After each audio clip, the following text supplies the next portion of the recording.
You know that feeling, don't you? That moment of just utter confusion when you're genuinely trying your absolute best to eat healthy for your heart.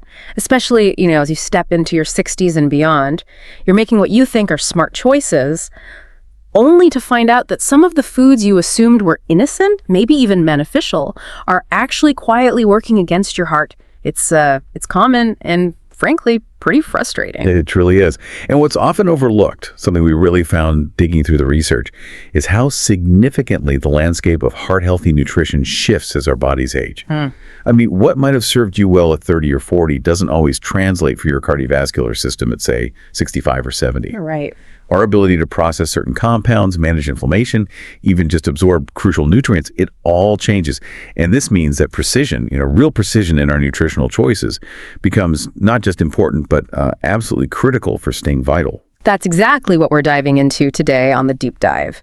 We've pulled together a substantial stack of sources, recent research papers, clinical insights that really challenge some long-held assumptions about what's genuinely heart-healthy for seniors, and perhaps especially for senior women, though much of this applies broadly. Our mission today is clear. We're going to pull back the curtain on those so-called heart-healthy foods that might be silently causing damage.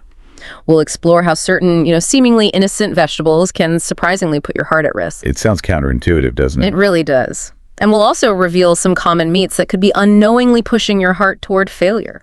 And we'll identify the specific culprits, of course, but crucially, we'll delve into why they pose a risk, specifically to an aging cardiovascular system. That context is key.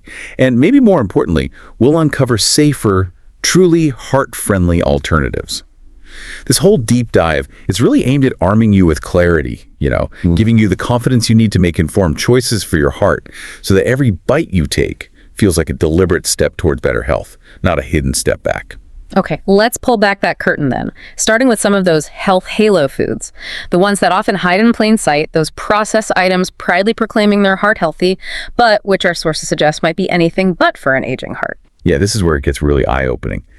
The disconnect between the marketing claims, often very clever marketing, and the actual physiological impact on an aging cardiovascular system. It's huge. We see it in clinics quite often. Patients, particularly women over 60, come in and they're meticulously trying to eat right. They really are. Yet their cholesterol numbers are creeping up, their blood pressure isn't budging, or maybe it's worsening. Their overall cardiac health seems to be, inexplicably declining. Despite their best efforts. Exactly. And the key isn't just what you eat anymore, it's how that food has been processed, and critically, how your unique body, especially with those age-related changes, responds to it. The rules, they genuinely do change as we get older. Okay, so a prime example that really stopped me in my tracks when I saw it in the sources. Those flavored instant oatmeal packets. You know the ones. They promise a quick, wholesome start to your day. And oats themselves, they have this stellar reputation, right? For good reason. Oh, absolutely. Oats contain soluble fiber, specifically something called beta-glucan. And that's scientifically proven to help lower LDL, the bad cholesterol, and generally improve blood vessel function. Great stuff. But there's always a but, isn't there? There often is with processed foods. Here's the trap. The way most people consume oats, especially in those convenient instant packets, it bears very little resemblance to the whole, minimally processed oats used in the studies that prove those benefits. These instant packets, often with heart healthy, splash right on the box. Right there on the front. Exactly. They're heavily processed. This usually involves pre-cooking, rolling them into thinner flakes. It strips away much of the oat's natural fiber structure. And what's left? It gets loaded with significant amounts of added sugar, often artificial flavorings, and surprisingly to many, a fair bit of sodium too. How much sugar are we talking about? Well, to give you a concrete idea, some popular brands pack over 12 grams of sugar into just one little serving packet. And let's be honest, many seniors, maybe aiming for a more filling meal, will use 2 packets at once. Easily done. Very easily done. Which effectively means you could be consuming roughly the same amount of sugar as a frosted donut before 9 a.m. Why before 9 a.m.? That's a really shocking amount of sugar to kick off the day with. It is. And the physiological impact, especially for an aging body, someone maybe over 60 or 65, it's profound. That rapid sugar spike, it forces the pancreas to suddenly pump out a large amount of insulin, It's like an emergency response. Over time, these repeated sugar surges contribute directly to insulin resistance. Which we hear so much about. And for good reason. It's a foundational issue, a key driver of type 2 diabetes. And the link here is critical. Type 2 diabetes dramatically increases your risk for heart disease. Why? Why? Because high blood sugar directly damages the delicate endothelial lining of your blood vessels. It accelerates the hardening and narrowing of arteries. It's this silent cumulative pathway towards chronic heart issues. Okay, so the sugar is a major problem. But you mentioned sodium, too, in oatmeal. Yes, it's often overlooked. Many of these flavored instant oats use flavor bases, maple and brown sugar, apples and cinnamon, you name it. These can quietly deliver anywhere from 200 to 300 milligrams of sodium per serving packet. That adds up fast if you have 2 packets. It adds up very fast. And while it might not seem like a huge amount in isolation, if these are eaten regularly, that sodium accumulates quickly. And it puts a significant strain on your blood pressure. High blood pressure, is rightly called the silent killer. Because you often don't feel it. Exactly. It quietly damages arteries without obvious symptoms until serious complications like stroke, heart attack, or even heart failure eventually show up. So the takeaway for oatmeal is clear. If you want the real benefits, that valuable beta-glucan, you really need to bypass those convenient but ultimately deceptive packets entirely. Go for plain rolled oats or steel cut. Precisely. Make it yourself. Okay, let's talk about another seemingly healthy kitchen staple. Margarine and those various heart-healthy spreads. For years, they were pushed as a better alternative to butter, right? Especially when saturated fat was the big enemy. Historically, yes. Margarine gained huge traction, particularly when dietary advice was heavily focused against saturated fat. But the early versions were notorious for containing partially hydrogenated oils, and those were a primary source of artificial trans fats. Which we now know are terrible for hearts. Absolutely terrible. Profoundly dangerous. They're largely banned in many countries now, thankfully. But modern margarines, even without trans fats, are still far from automatically healthy.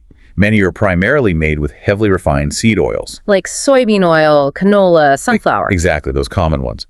And these oils undergo extensive, really industrial-level processing, bleaching, deodorizing, chemical alterations, all to extend shelf life, get rid of unwanted flavors, and achieve that spreadable texture. And what's the fundamental problem with those highly refined seed oils for our heart health, especially as we age? The primary concern is their extremely high content of omega-6 fatty acids.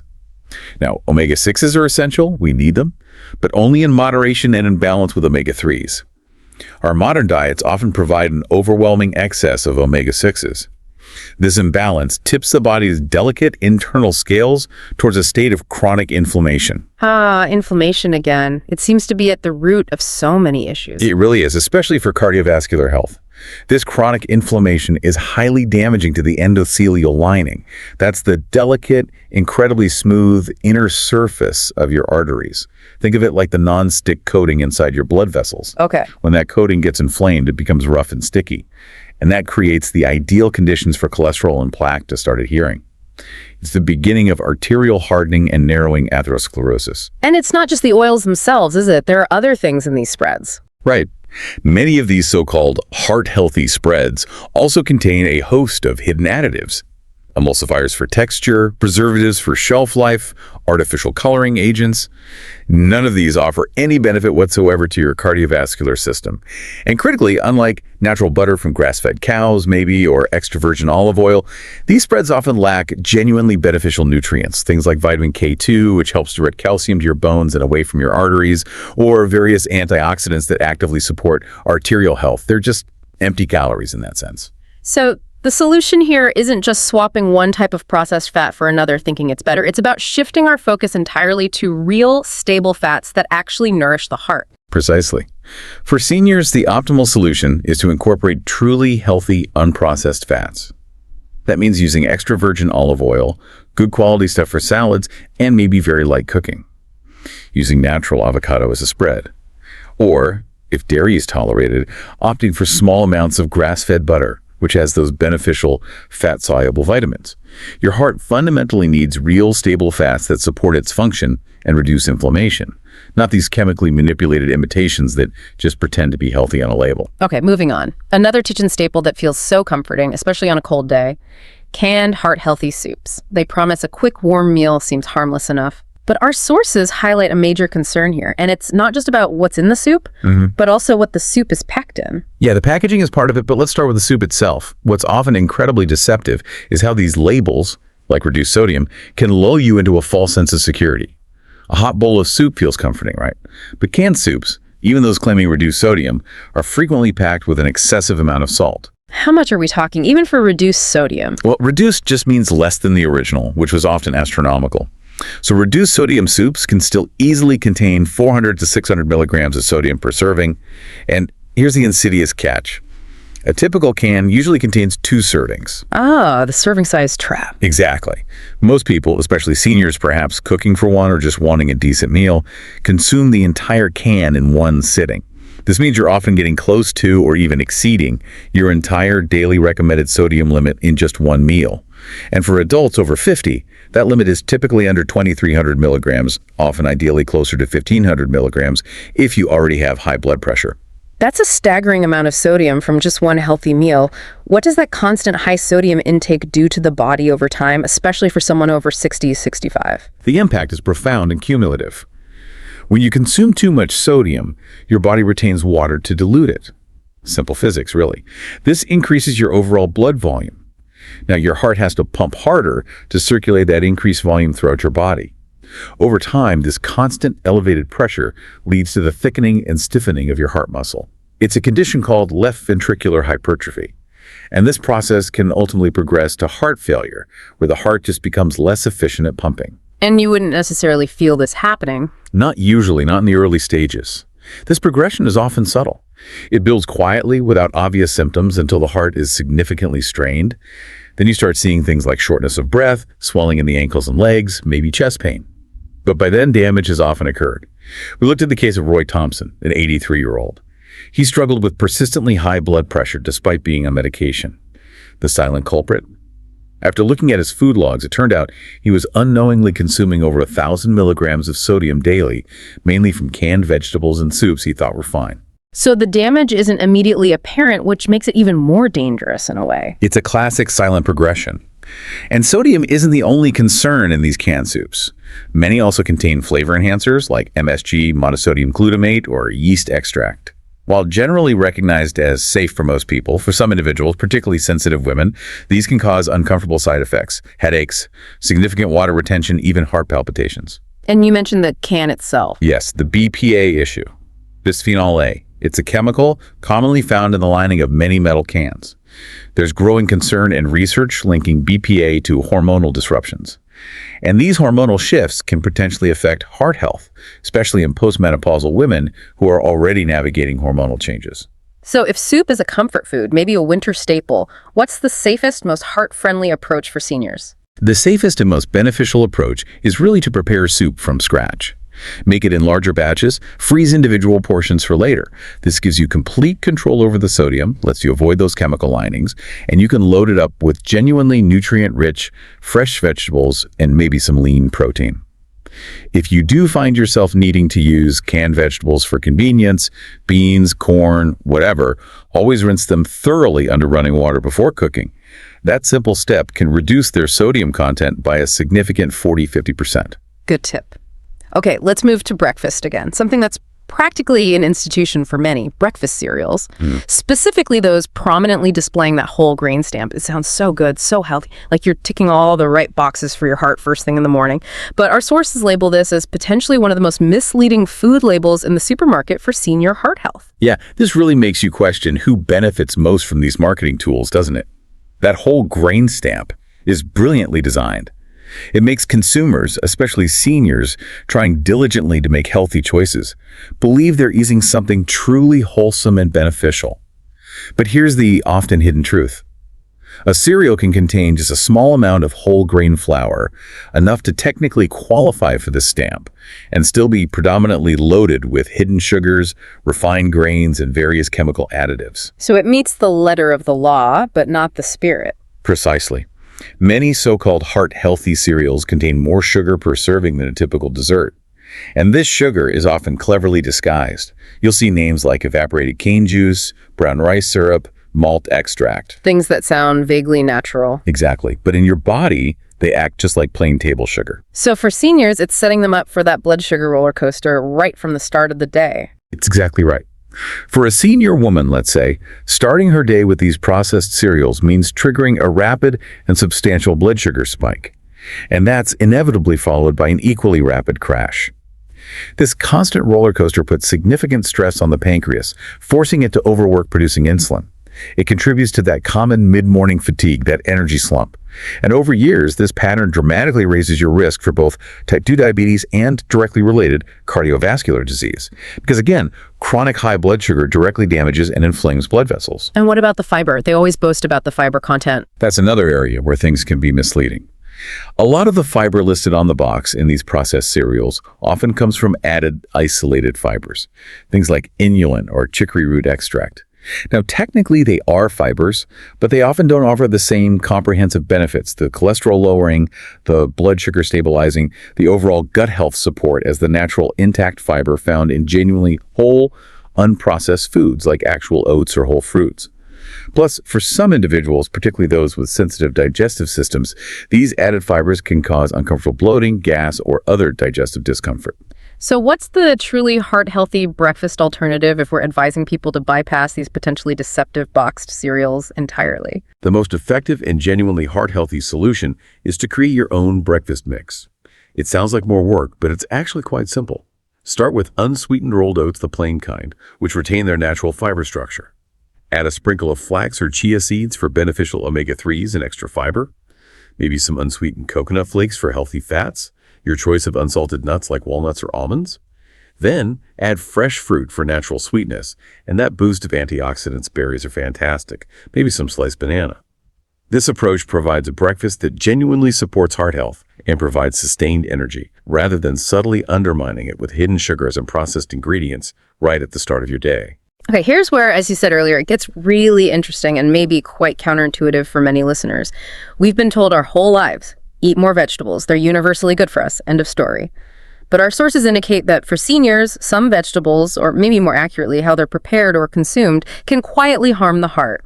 Now, let's be clear. This isn't about avoiding vegetables altogether, right? It's about making smarter, more precise choices as we age. You've hit on a crucial point.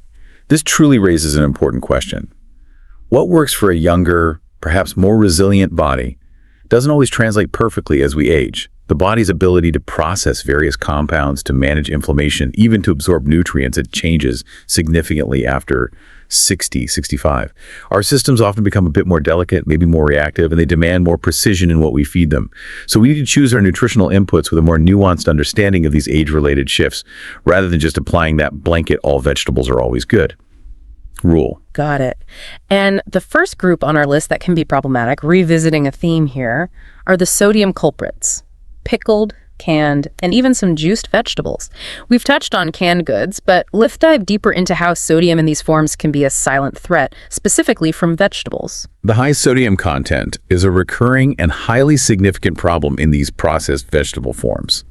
It consistently leads to increased blood pressure and puts unnecessary strain on the heart. Let's look specifically at pickled vegetables. Things like pickled cucumbers, dill pickles, gherkins, or pickled beets, pickled green beans. They are absolutely packed with sodium as part of the pickling process. A single serving of pickled beets or green beans can contain over 400 milligrams of sodium. And some pickled cucumbers, like those big dill pickles, can easily have over 1,000 milligrams per serving. That's potentially 2/3 of the daily recommended limit for older adults in just one pickle. We looked at cases like Mrs. Evelyn Carter, 78. She battled persistently high blood pressure despite trying really hard to eat carefully. Turned out her daily serving of pickles was the silent culprit. Similarly, Roy, 69, experienced consistently high blood pressure directly linked to his regular consumption of pickled beets, which he thought were just healthy vegetables. And the physiological impact of all that hidden sodium, it's quite significant, isn't it? It's not just a number on a blood pressure cuff changing. Absolutely not. Excess sodium forces your body to retain water in your bloodstream. It's trying to dilute the concentrated salt. This increased blood volume makes your heart pump harder to circulate that extra fluid. Immense strain, day after day. Over time, this constant elevated pressure can lead to that thickening and stiffening of the heart muscle, left ventricular hypertrophy, and it also contributes to the hardening of your arteries, making them less flexible. This whole process can ultimately progress towards heart failure, where the heart just becomes less efficient at meeting the body's demands. And it often happens silently. Silently, until symptoms appear later. Exactly. Until things like shortness of breath, ankle swelling, or chest pain start appearing, indicating the heart is significantly strained. And even store-bought vegetable juices, often seen as the picture of health, frequently have added sodium or sometimes sugars that can quietly elevate blood pressure without you noticing immediately. Another hidden source. So what's the smarter choice here for getting our vegetable fix without that sodium overload? The solution is simple and gives you back control. Choose fresh or plain frozen vegetables, the ones without any added sauces or seasonings. If you do use canned vegetables for convenience, rinse them thoroughly under running water before cooking. Remember that tip? It can cut sodium by up to 40–50%. Limit pickled items. Think of them as a condiment, maybe once or twice a week as a treat, not an everyday staple. And if you drink vegetable juices, opt for clearly labeled low-sodium versions and stick to small portions. Or better yet, make your own at home. The goal isn't total elimination. It's making smarter, heart-friendly choices that respect your aging body's needs. Okay, now this next point. This one really stopped me in my tracks when I first saw it in the sources. The potential nitrate and oxalate issues in some leafy greens. We think of things like spinach and beet greens as the ultimate superfoods, packed with nutrients. But our sources point to a potential hidden downside, especially for seniors. This is a perfect example of how even nutrient-rich vegetables can contain compounds that might become problematic in excess, particularly for aging bodies. Let's take nitrates first. They're found naturally in vegetables like celery, spinach, beet greens. In small, balanced amounts, nitrates can actually be beneficial. They convert to nitric oxide in the body, which helps relax and widen blood vessels, promoting healthy blood flow. Good stuff. Okay, so far so good. But in excess, especially if consumed from vegetables that have been, say, overcooked or repeatedly reheated, like leftovers kept too long, these nitrates can convert into potentially harmful compounds called nitrosamines. There's research suggesting these compounds might damage blood vessels and potentially interfere with heart function over time. It's like a subtle, unseen irritant causing low-level inflammation. Interesting. And then there are oxalates. I imagine most people listening haven't even heard of those before. You're probably right. Oxalates are far less commonly discussed, but they're critical to understand, especially for seniors, maybe those over 65 or with certain conditions. Oxalates are natural substances found in many healthy vegetables. They're particularly high in spinach, Swiss chard, beet greens, and rhubarb. In small, balanced amounts, usually fine. But in larger amounts, especially if you're eating these superfoods every single day. Like in a daily green smoothie. Exactly like a daily green smoothie packed with raw spinach or beet greens, that's where problems can arise quietly. Here's the issue. Oxalates can bind to calcium in your blood and form tiny, insoluble crystals, like microscopic shards. Over time, these crystals might accumulate and contribute to arterial stiffness or calcium buildup in blood vessels. That's calcification. Making the arteries harder? Precisely. Making it harder for your heart to pump blood efficiently. This can subtly increase your risk of high blood pressure, worsen existing heart disease, or even contribute to kidney problems like kidney stones. Many seniors are already at greater risk if they have a history of kidney stones, maybe take certain blood pressure meds, or have been told they have hardening of the arteries. Oxalates can quietly add to these problems without clear warning signs. So that daily green smoothie, the one people think is the cornerstone of their healthy diet, could actually be contributing to unexplained fatigue, maybe joint stiffness, or that creeping rise in blood pressure because of oxalate buildup. That's truly eye-opening. It can be, yes. Day after day, it can lead to too much oxalate in your system, overwhelming your body's ability to clear them out. And then there's a very specific and critically important interaction concerning spinach particularly. Its interaction with certain medications many seniors rely on. You mean blood thinners? Exactly. Blood thinners like warfarin, also known as Coumadin. Spinach is exceptionally rich in vitamin K, which is crucial for blood clotting. For seniors on warfarin, often prescribed after a heart attack, stroke, or for conditions like atrial fibrillation, excessive or inconsistent intake of vitamin K can dangerously counteract the medication. It can essentially make your blood become too thick again, significantly increasing the risk of dangerous clots, strokes, or even internal hemorrhages if the balance swings the other way. That sounds incredibly serious. It is. We saw tragic examples in our research.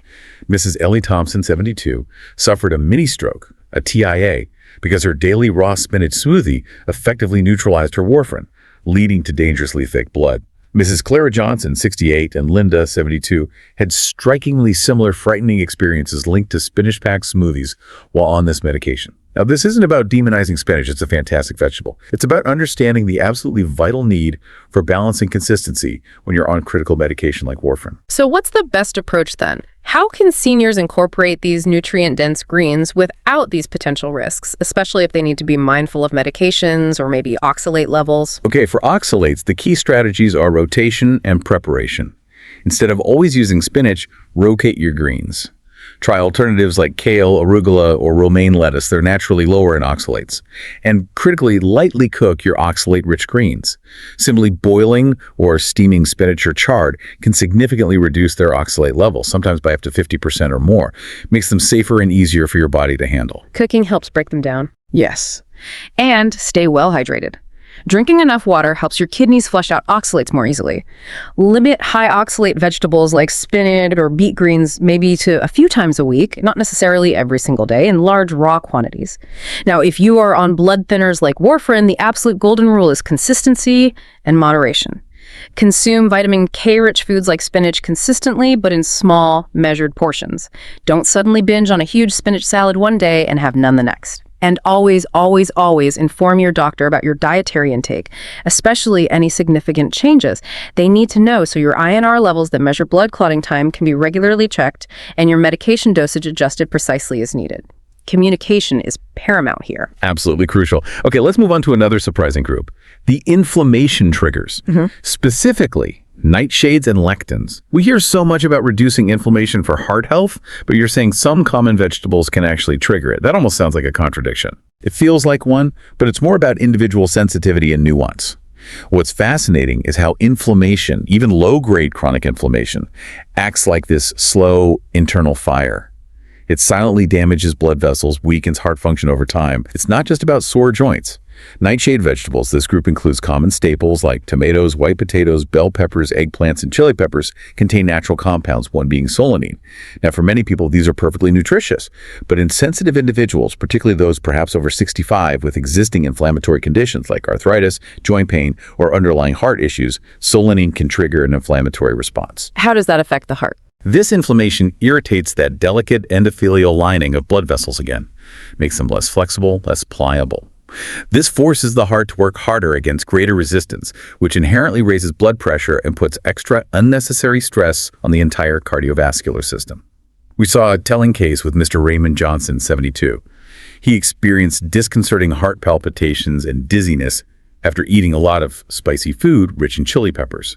It showed how capsaicin, the compound making chilies hot, can overstimulate the cardiovascular system in susceptible people, raising heart rate, tightening blood vessels, spiking blood pressure temporarily but significantly. Okay, that makes sense for nightshades. What about lectins? How do these proteins fit into this inflammatory picture, especially concerning that gut-heart connection we hear more about? Lectins are naturally occurring proteins found in many plants. Tomatoes, zucchini, bell peppers, eggplants have them, but they're especially concentrated in legumes like lentils, beans, and peas. In older adults, whose gut lining might naturally become a bit more permeable with age, sometimes called leaky gut, lectins can potentially disrupt the integrity of that gut barrier. When this happens, bacterial fragments, maybe undigested proteins, can inadvertently slip into the bloodstream. Things that shouldn't be there. Exactly. This triggers a widespread immune response, leading to chronic low-grade inflammation throughout the entire body. And what's crucial here is that this inflammation, even if you don't feel it directly in your gut, even if you don't have obvious digestive symptoms, has this systemic ripple effect. It silently stiffens and damages your blood vessels. It forces your heart to work harder. The gut-heart connection is increasingly recognized as absolutely critical, and lectin-related inflammation can weaken the body's resilience and potentially accelerate age-related decline in cardiovascular performance. So how can seniors navigate these potential inflammatory triggers, the nightshades and lectins, without completely eliminating potentially healthy vegetables from their diet? The most practical approach is self-awareness. Track your symptoms. If you consistently notice unexplained achiness, maybe swelling, fatigue, or a flare-up of existing joint pain after meals heavy in nightshades, try carefully cutting them out for, say, 2 weeks. See if you notice an improvement. You don't necessarily have to avoid them forever, but be mindful of frequency. And critically, cook them thoroughly. Cooking significantly reduces many of these potentially problematic compounds, like solanine and lectins. Consider swapping them sometimes with other heart-friendly vegetables outside the nightshade family, Zucchini, cucumbers, sweet potatoes, cauliflower, other leafy greens known to be less inflammatory. For lectins specifically in legumes, pressure cooking is very effective, as is thorough soaking and rinsing before cooking. These methods drastically reduce lectin content, making them much safer and easier to digest. This next one might sound truly counterintuitive, maybe even backwards to some. The digestive dilemma is caused by too much fiber in raw vegetables. We're always told to eat more fiber, and it's generally excellent for us. But you're saying there's a point where it can actually cause issues for seniors, even indirectly straining the heart. That sounds like a very delicate balance. It absolutely is a delicate balance, and this raises that important point again. What benefits a younger, robust digestive system doesn't always translate perfectly as we age. Fiber is undeniably essential for gut health, cholesterol, blood sugar. But too much of it, or the wrong kind, especially large amounts of raw fiber, can indeed cause significant digestive upset in seniors. And this upset, this discomfort, can in turn indirectly put a strain on the heart. How so? Well, consider cruciferous vegetables.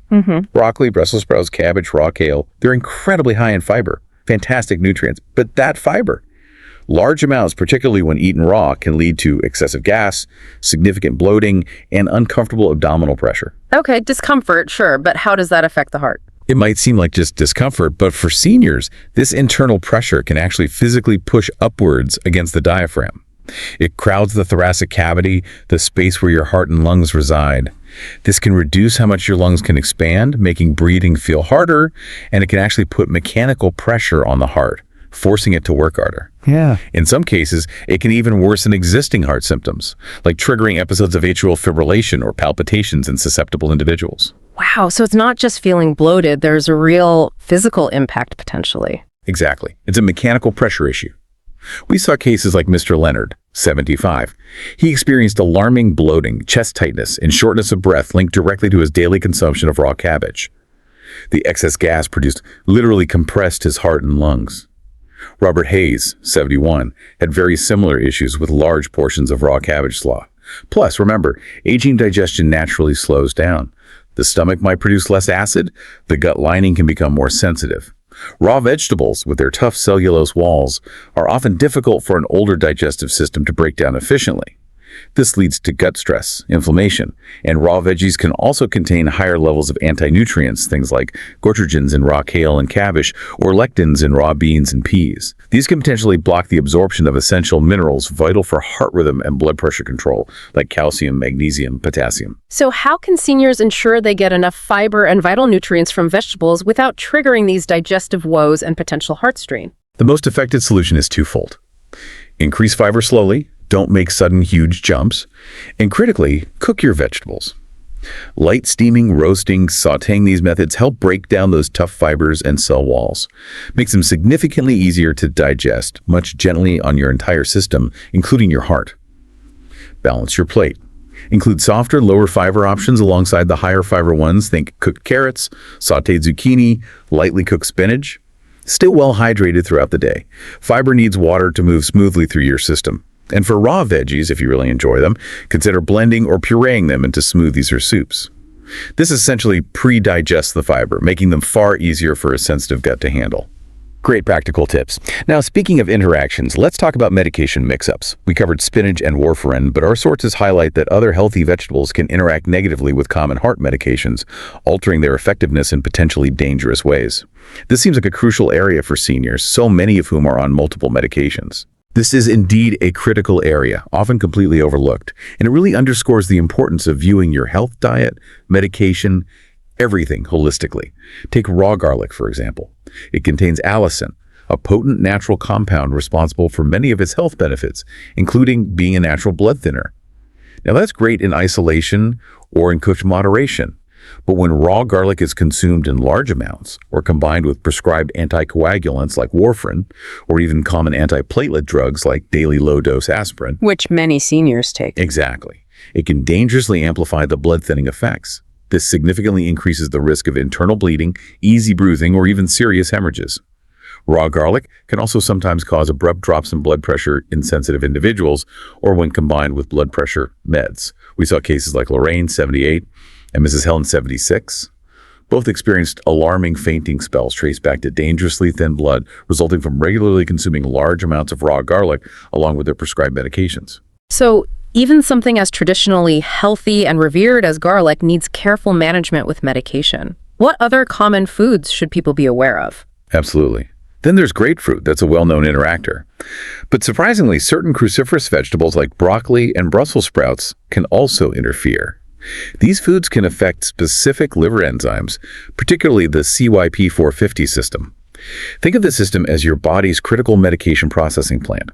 It breaks down drugs so they can be used effectively and then safely cleared. If these enzymes are blocked or overwhelmed by certain food compounds, the medication isn't processed properly. It can accumulate to dangerously high, even toxic levels in your bloodstream.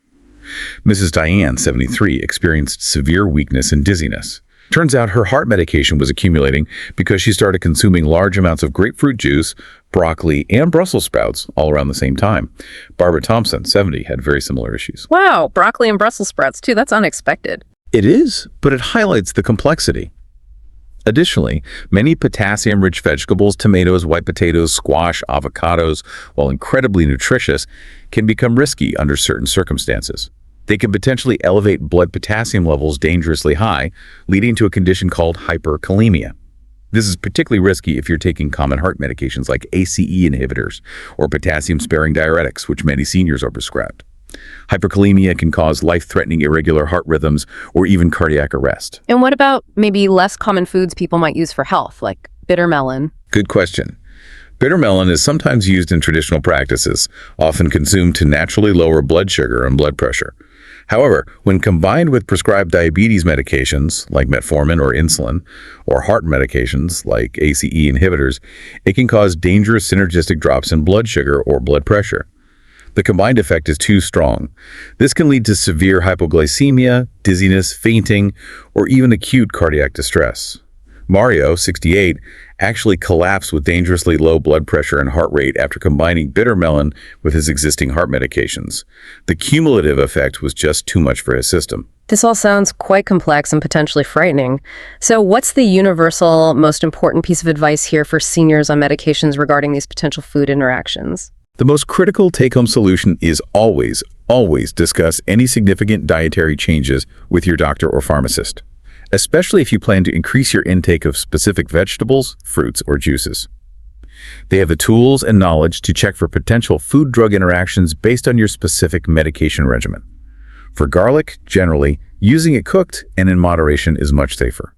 For something like bitter melon, if you choose to consume it, limit it strictly, maybe once or twice a week, always cooked, and ensure your doctor is fully aware so they can monitor your blood levels closely. Never self-medicate or just assume that because a food is natural, it's automatically safe to combine freely with your prescriptions. Open communication is key. Absolutely. Now let's talk about something that looks incredibly fresh and healthy on a salad or sandwich, but can harbor a hidden danger, especially for seniors. Raw sprouts, alfalfa, bean sprouts. Our sources indicate these can pose quite a significant risk due to potential bacterial contamination for those over 65. This is a very serious public health concern, especially for vulnerable populations like seniors. Raw sprouts, alfalfa, mung bean, clover, radish sprouts are highly prone to bacterial contamination. We're talking dangerous strains like E. coli, salmonella, and listeria. The warm, moist conditions needed to grow sprouts are unfortunately also ideal for rapid bacterial growth. And seniors are more vulnerable. Significantly more vulnerable. Their immune systems naturally tend to weaken somewhat with age, making them less equipped to fight off infections that a younger, healthier body might handle with mild or no symptoms. What might cause maybe a day or two of discomfort in a younger adult can rapidly spiral into life-threatening conditions for a senior. Sepsis, severe dehydration requiring hospitalization, or dangerous infections like endocarditis, that's an infection of the heart lining itself. We saw a tragic case documented. George, 68, suffered life-threatening infective endocarditis directly linked to contaminated raw alfalfa sprouts he'd eaten just months after undergoing heart bypass surgery. A truly devastating outcome from something seemingly so healthy. That's terrifying. So is the solution just to avoid raw sprouts completely if you're over 65, or is there a safer way to enjoy them? Given the heightened vulnerability and the potential severity of illness for seniors, the safest solution is definitely to cook sprouts thoroughly before eating them. light steaming, adding them to stir-fries or hot soups. Right at the end, these methods can effectively kill harmful bacteria while largely preserving their nutrients and satisfying crunch. It's also very wise to completely avoid raw sprouts when dining out, especially from salad bars or buffets, or if you're unsure of their source and how they've been handled. For seniors, safety really must come first with raw sprouts. Okay, good advice. And finally, in our vegetable segment, something incredibly common, a staple for many, seemingly benign, the humble white potato. It's a natural vegetable, comes from the ground. But our sources call it a starchy surprise that can quietly put stress on a senior heart. How so?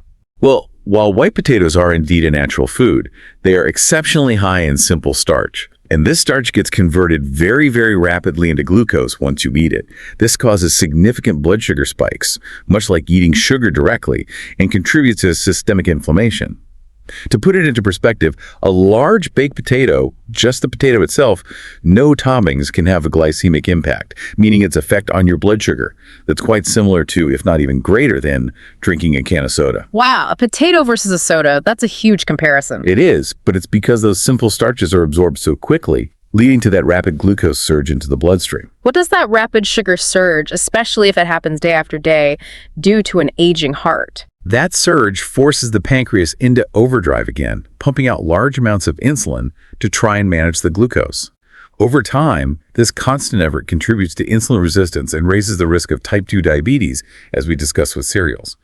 More directly impacting the heart, these repeated sugar spikes, along with the inflammatory response they can trigger, tend to stiffen arteries over time. They make blood vessels less flexible. This significantly increases the risk of stroke and heart attack, particularly for seniors who might already have some level of reduced insulin sensitivity or less pliable blood vessels to begin with. And let's be realistic, white potatoes are often consumed not just plain, but loaded with problematic toppings, generous amounts of butter, excessive salt, heavy cream-based gravies or sauces, all of which further increase the overall heart hazard. We saw this pattern with Carl, 71. He had persistently rising blood pressure and clear signs of insulin resistance, which were directly linked by his doctors to his very high intake of mashed potatoes as a daily staple side dish. So what are some heart-healthier, less starchy alternatives if people love that comforting potato-like side dish? Thankfully, there are great alternatives. Instead of white potatoes, consider making a simple swap to sweet potatoes. Sweet potatoes have a significantly lower glycemic index, meaning they cause a slower, more gradual rise in blood sugar. Plus, they're richer in beneficial nutrients like potassium, fiber, and antioxidants like beta-carotene. Another excellent alternative is cauliflower mash. It significantly reduces the starch load while still offering a comforting, satisfying, and versatile texture that pairs well with many meals. You can flavor it similarly to mashed potatoes. Cauliflower mash, okay. Yeah. Good idea. So we've covered some really surprising insights from the world of processed foods and even some common vegetables. Feels like we've dismantled a few health halos.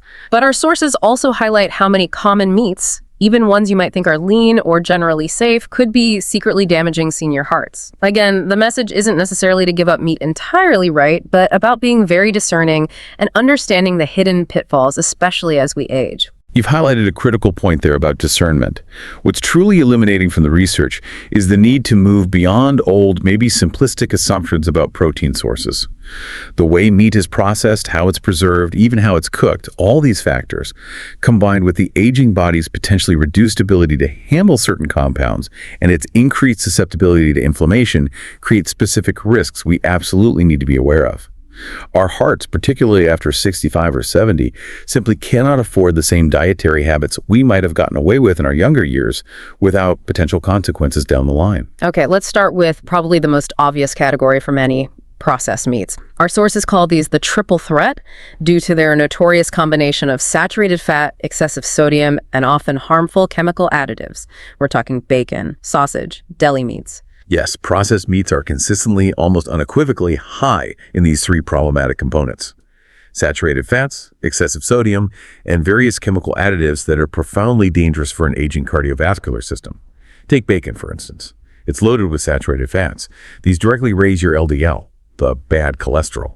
Over time, this contributes significantly to arterial plaque buildup, narrowing those crucial arteries, restricting blood flow, the direct pathway to strokes and heart attacks.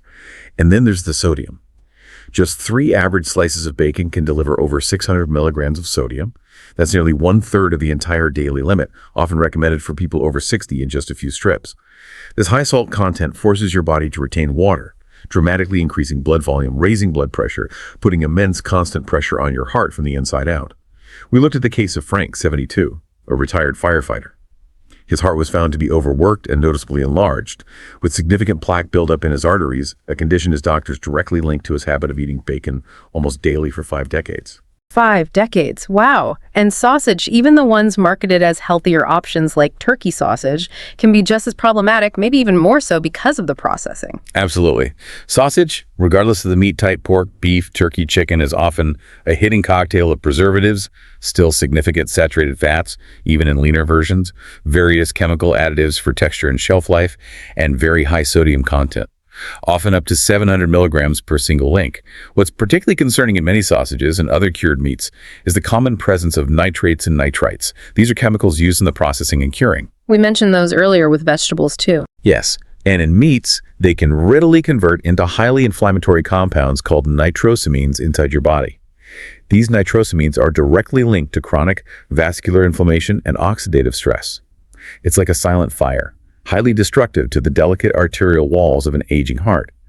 We saw a case where Marilyn, 68, developed early-stage congestive heart failure. She genuinely believed she ate clean and included healthy turkey sausage daily, but that processed meat was likely a significant contributor to her heart's decline. And deli meats. So many seniors rely on those for quick, convenient sandwiches. Ham, turkey, roast beef.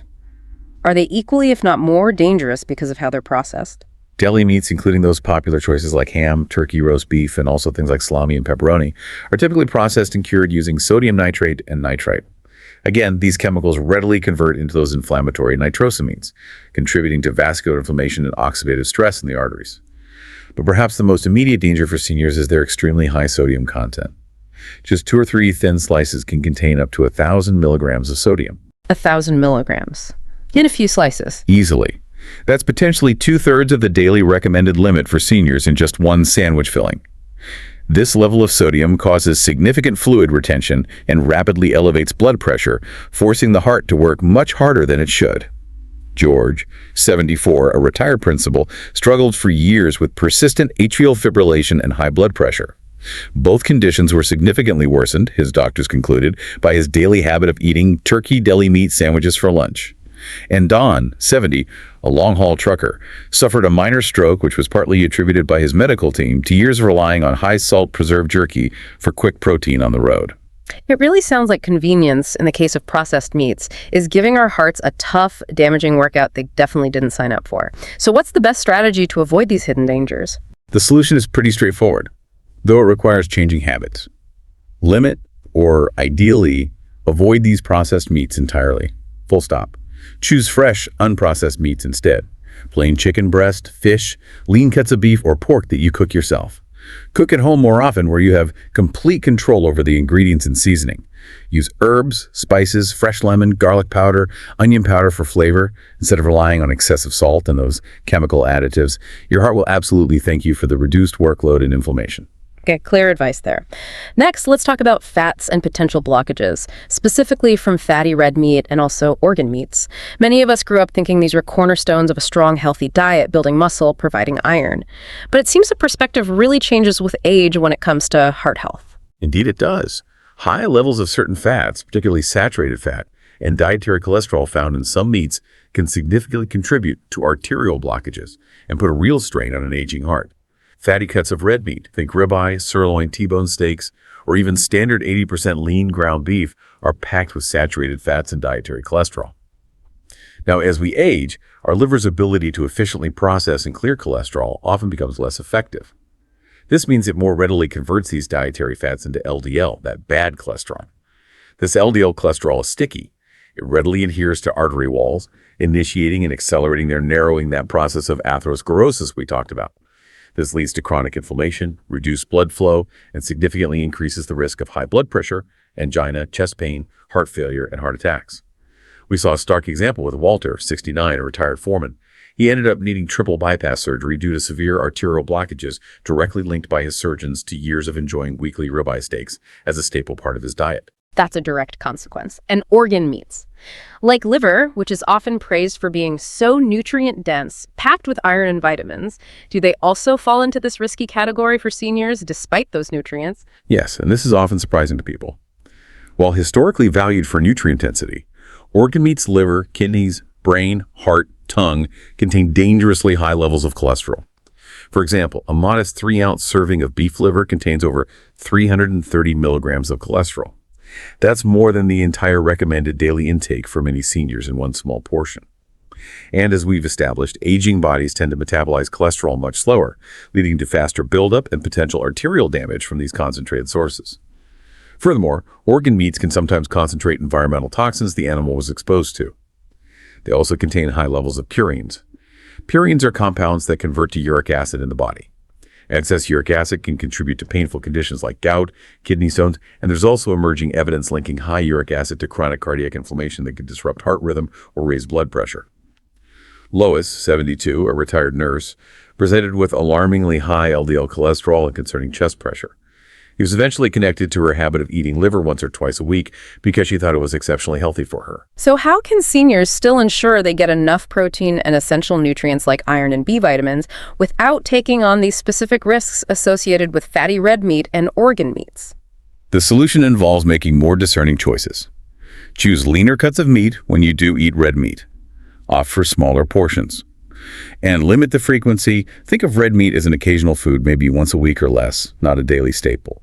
For essential nutrients like iron and B vitamins, prioritize other sources. Excellent plant-based options include lentils, beans, fortified cereals, check us our dark leafy greens, cooked, remembering the oxalate point, or consider supplementation under your doctor's guidance if needed.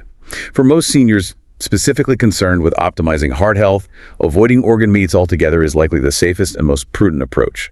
The risks, particularly the high cholesterol and purine load, often outweigh the potential nutrient benefits for an aging cardiovascular system. Okay, that makes sense.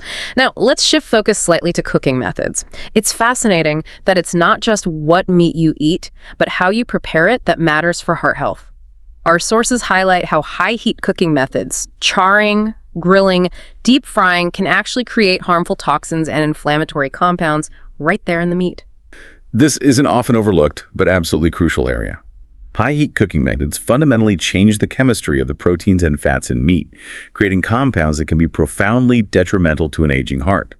When meat, especially fatty meat, is cooked at very high temperatures, think charring on a barbecue grill until it's blackened, or searing intensely in a pan, the heat causes reactions between the fats, proteins, and sugars in the meat.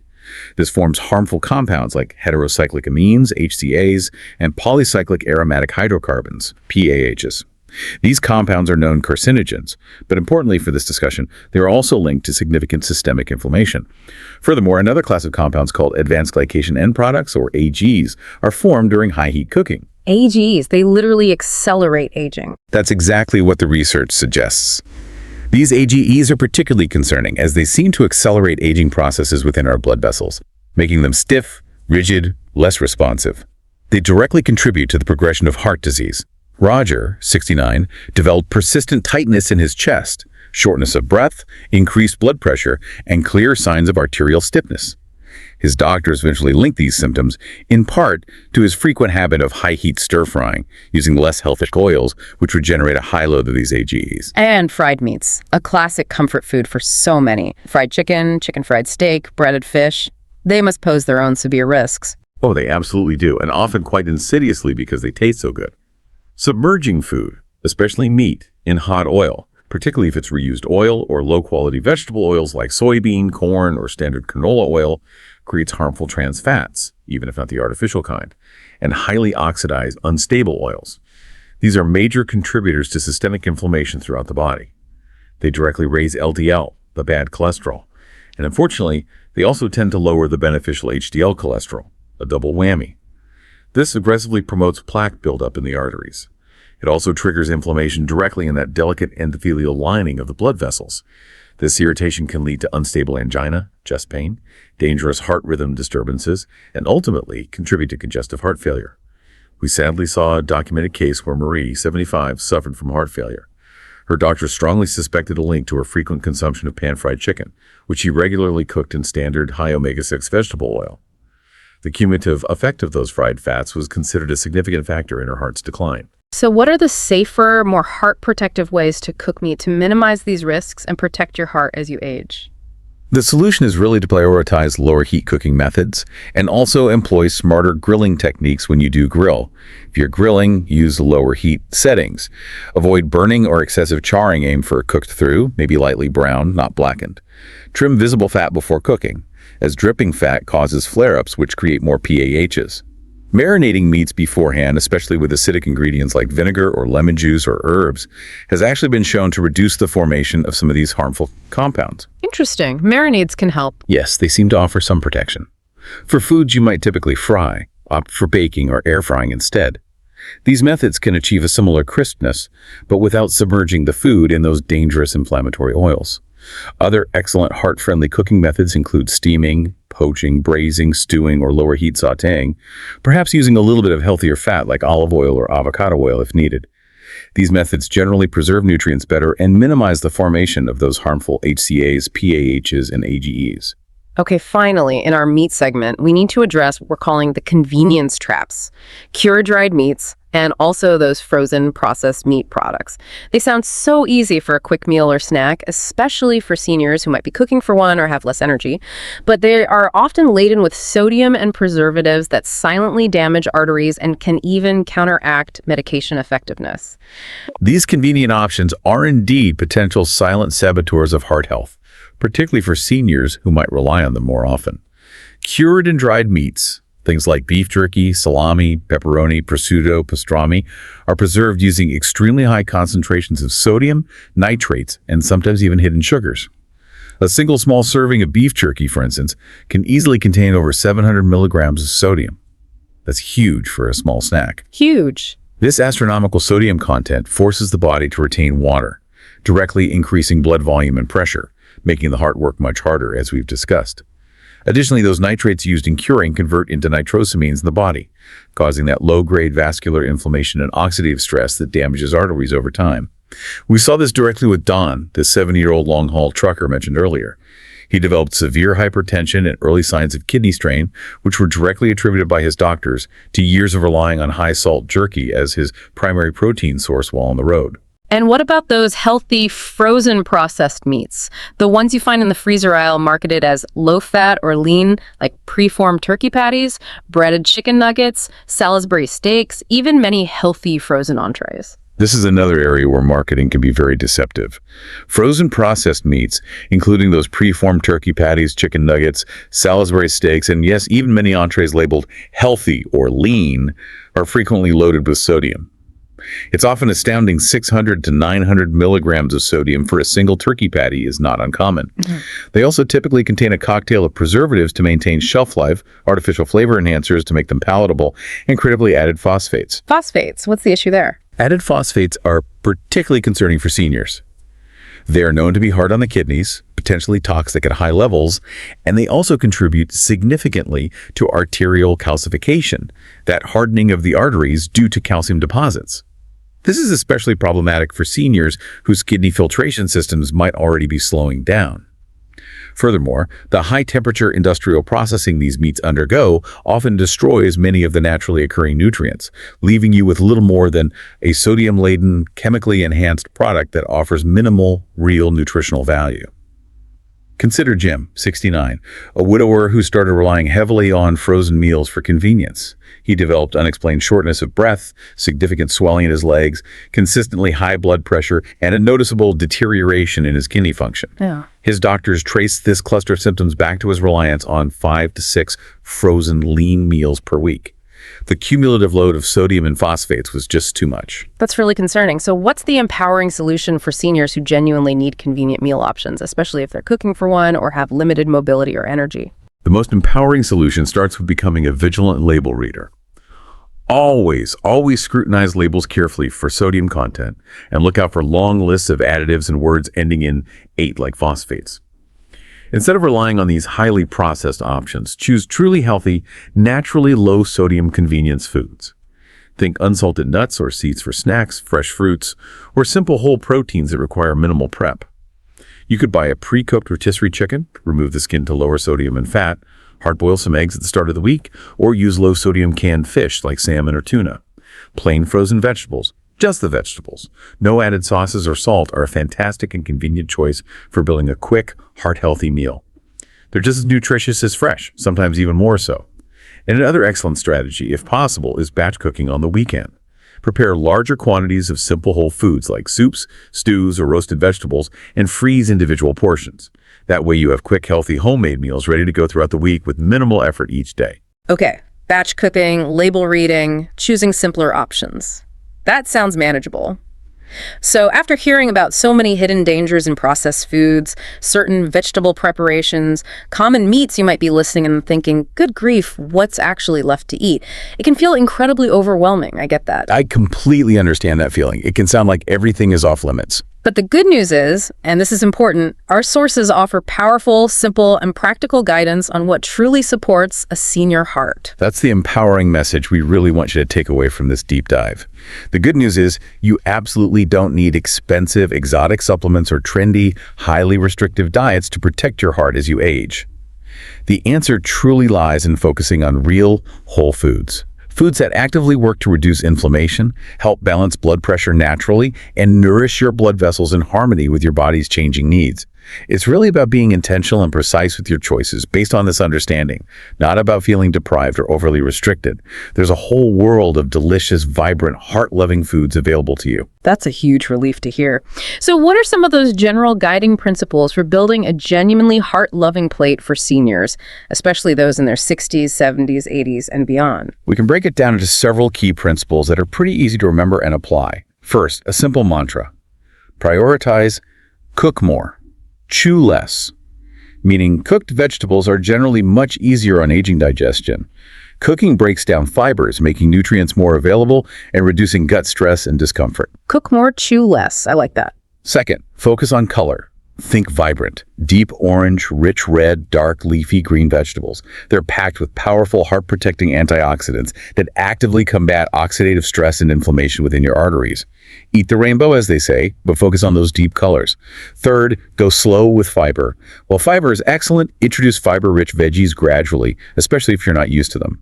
Things like lentils, sweet potatoes, squash are often easier to digest and gentler than huge portions of raw cruciferous veggies right off the bat. Gradual increase. Makes sense. Fourth, and this is a real game changer, use herbs for flavor. Replace salty sauces, dressings, and excess table salt with natural anti-inflammatory herbs and spices. Think garlic powder, not garlic salt. Onion powder, turmeric, rosemary, basil, oregano. Fresh lemon juice or citrus zest adds brightness too. These naturally enhance flavor while actively working for your heart by reducing inflammation. Fifth, and this is absolutely critical, listen to your body. Pay close attention to how different foods make you feel. If you consistently experience bloating, fatigue, digestive upset, unexplained achiness after certain meals, it's a clear signal your body might be struggling with that particular food or how it was prepared. Your body sends signals. Learn to interpret them. And finally, remember, balancing consistency. Small, thoughtful changes made daily and consistently are far more powerful and sustainable in the long run than drastic, short-lived, overly restrictive diets. It's a marathon, not a sprint. Those are great principles. Very actionable. Now let's talk specifics again.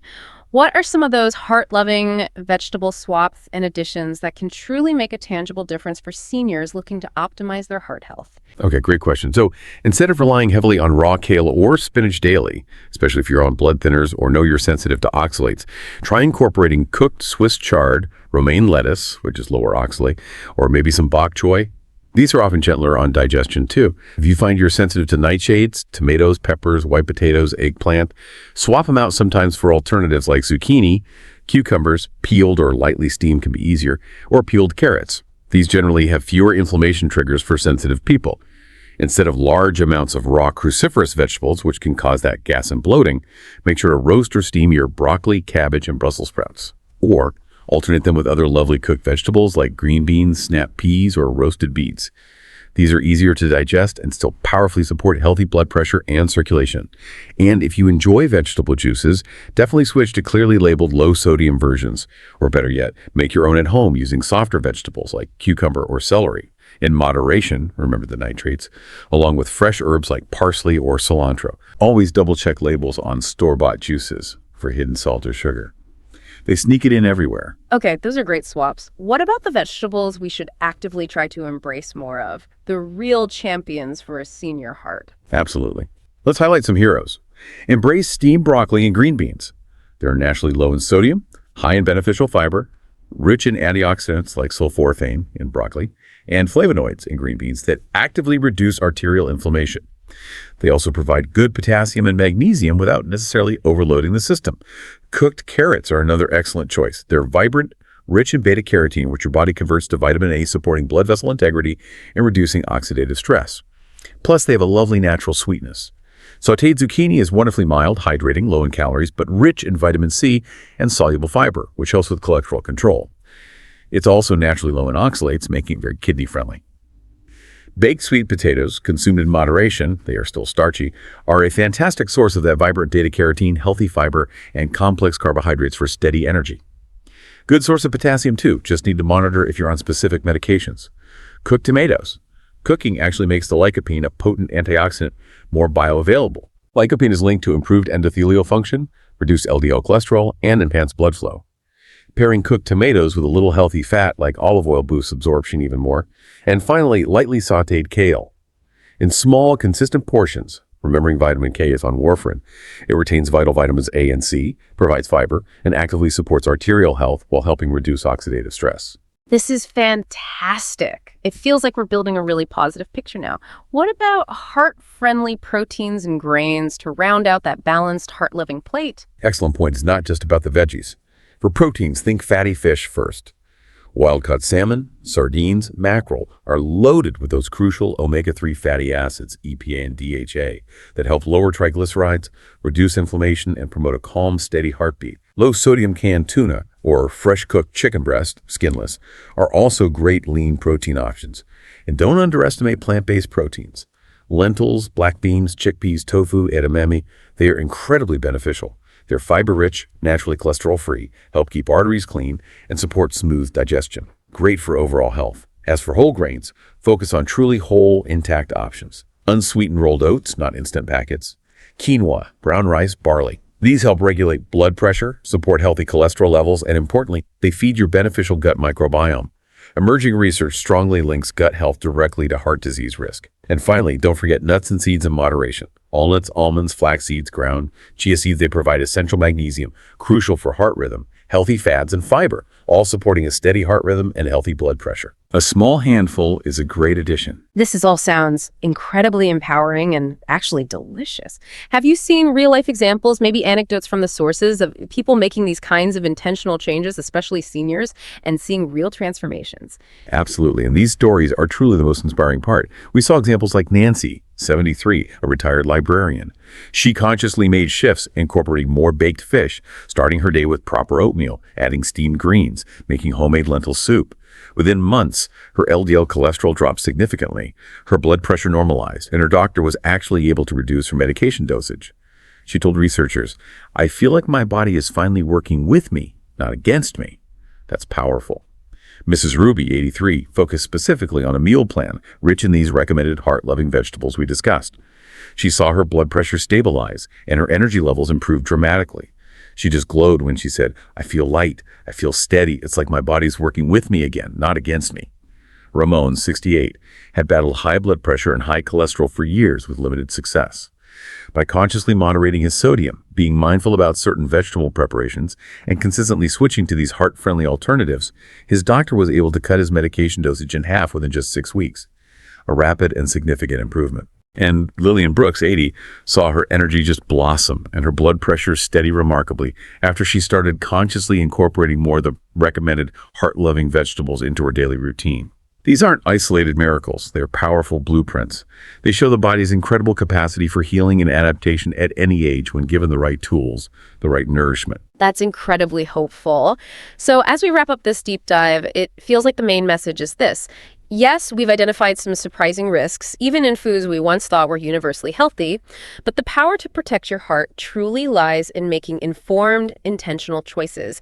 It's not really about draconian restriction, is it? It's more about precision, achieving balance, and maybe most importantly, truly listening to your body's unique needs as you navigate these later chapters of life. Exactly. Think about it. Your heart has been beating tirelessly for you, over 2 billion times by the time you reach your 60s. It's carried you through every single chapter of your life, the joys, the sorrows, the mundane moments. It has never asked for anything in return, but now perhaps it asks for your attention, your consideration, your kindness. And the wonderful thing is it's never too late to offer that. It's never too late to make these positive changes, not at 65, not at 75, not even at 90. Your body is remarkably resilient. It's still listening. It's still capable of healing, still capable of adapting. The spinach that kept you strong and vibrant at 40 might now surprisingly interfere with your essential blood thinners if not managed carefully. The pickles that added that welcome sign to your sandwich for years might now be silently contributing to raising your blood pressure. Even beloved garlic, trusted for generations, can pose risks when combined with the wrong medication. It's about adapting our knowledge. But here's the profound thought, maybe the takeaway, to carry with you from this deep dive. Your very next meal is a choice. Your next trip to the grocery store is an opportunity, a chance to choose differently. And your next heartbeat, that's a gift, a precious, sacred gift. What decision will you make today, right now, to honor that gift? Will you choose habits that might silently undermine that incredible engine within you? Or will you choose better, armed with the knowledge we've shared today, to cherish and protect it? We really encourage you, just reflect on one thing, one insight, one swap, one idea you learned today that resonated with you. And make a small plan to apply it in your life this week. Perhaps it's as simple as swapping instant oatmeal for rolled oats. Maybe it's deciding to try roasting your broccoli instead of eating it raw. Or perhaps it's making that crucial appointment to have a conversation with your doctor or pharmacist about potential food medication interactions you hadn't considered.